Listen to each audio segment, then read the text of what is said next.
Raden Mas Syahid merupakan nama asli dari Sunan Kalijaga, salah satu tokoh penyebar agama Islam yang populer di daerah Jawa khususnya Jawa Tengah. Ia termasuk ke dalam jajaran Wali Songo, sosok yang sangat berjasa dan membantu proses islamisasi di Jawa. Mengutip dari buku sejarah Wali Songo yang ditulis oleh Zulham Farabi, eksistensi Wali Songo dinilai penting oleh masyarakat Muslim Jawa, sebab ajaran-ajaran dan dakwah mereka yang unik, sosok-sosok teladan dan ramah terhadap masyarakat Jawa membuat proses islamisasi lebih mudah ke seluruh wilayah Nusantara. Wali Songo menyebarkan agama Islam dari Jawa Barat sampai ke Jawa Timur. Mereka berdakwah di Cirebon, Demak, Kudus, Muria, Surabaya, Gresik, dan Lamongan. Proses islamisasi yang dilakukan juga berjalan dengan damai. Para wali ini menyebarkan agama Islam menggunakan pendekatan budaya dengan cara menyerap seni budaya lokal dan dipadukan dengan ajaran Islam. Wali Songo terdiri dari 9 wali. Mereka merupakan ahli agama yang memberikan pengajaran sebagai guru yang mampu menerangkan banyak hal mengenai Islam kepada murid-muridnya. Raden Mas Syahid adalah salah satu dari wali tersebut. Ia dikenal dengan nama Sunan Kalijaga. Ia merupakan putra dari Tumenggung Wilatikta, seorang bupati daerah Tuban. Ibunya bernama Dewi Nawangrum. Sunan Kalijaga lahir sekitar pertengahan abad ke-15 di Tuban pada tahun 1430-an.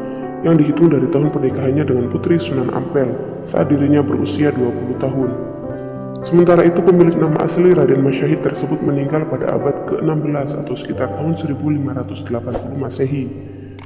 Dalam buku mengungkap perjalanan Sunan Kalijaga, karya Joni Hadi Saputra dikisahkan bahwa Sunan Kalijaga justru lebih dikenal sebagai seorang seniman daripada wali yang bertugas menyebarkan agama Islam. Hal itu karena ia menyebarkan Islam dengan menyatukan kultur budaya masyarakat Jawa, misalnya melalui tembang, kidung, macapat, dan kesenian rakyat lainnya. Meski begitu, bukan berarti masyarakat hanya diajak berkesenian, namun juga sambil menanam ajaran-ajaran agama Islam yang tanpa disadari menjadi acuan dalam berpikir dan berperilaku. Raden Mas Syahid sangat toleran pada budaya lokal. Menurutnya, masyarakat harus didekati secara bertahap, yang artinya harus mengikuti sambil mempengaruhi. Ia berkeyakinan apabila Islam sudah dipahami, maka perilaku mereka akan berlandaskan ajaran Islam.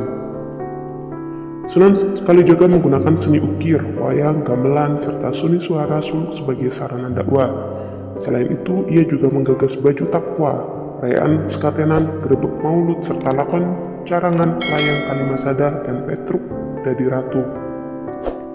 Karya-karya Sunan Kalijaga selain berperan penting dalam menyebarkan agama Islam di tanah Jawa, Sunan Kalijaga juga mendapat gelar seniman dan budayawan.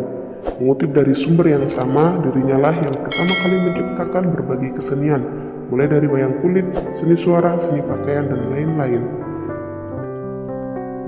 Berikut pemaparannya. Seni suara, Sunan Kalijaga yang pertama kali menciptakan tembang Dandang Gula dan Dandang Gula Semarangan, serta beberapa tembang lainnya. Yang kedua, seni pakaian. Baju takwa merupakan hasil ciptaan Raden Mas Syahid yang kemudian disempurnakan oleh Sultan Agung dengan destar nyamping dan keris serta rangkaian lainnya. Baju ini masih banyak dipakai oleh masyarakat Jawa dan menjadi pakaian adat, umumnya digunakan pada upacara perkawinan. Seni ukir. Seni ukir bermotif dedaunan adalah hasil karya Sunan Kalijaga. Bentuk gayor atau alat menggantungkan gamelan dan bentuk ornamentik lainnya bahkan dianggap sebagai seni ukir nasional. Beduk atau jidor di masjid. Ide menciptakan beduk di masjid berasal dari Sunan Kalijaga. Hal ini dimaksudkan untuk memanggil orang-orang pergi ke masjid mengerjakan sholat jamaah. Grebek maulid. Ritual yang diprakarsai Sunan Kalijaga ini adalah tablik atau pengajian akbar yang diselenggarakan para wali di Masjid Demak untuk memperingati maulid Nabi. Yang terakhir adalah wayang kulit. Sebelum masa Sunan Kalijaga, wayang berbentuk gambar. Adapun demi adegan wayang digambar pada sebuah kertas dengan wujud manusia. Karena diharamkan oleh Sunan Giri, maka Sunan Kalijaga membuat kreasi baru. Bentuk wayang diubah sedemikian rupa dan digambar atau diukir pada sebuah kulit kambing. Wallahu a'lam bishawab.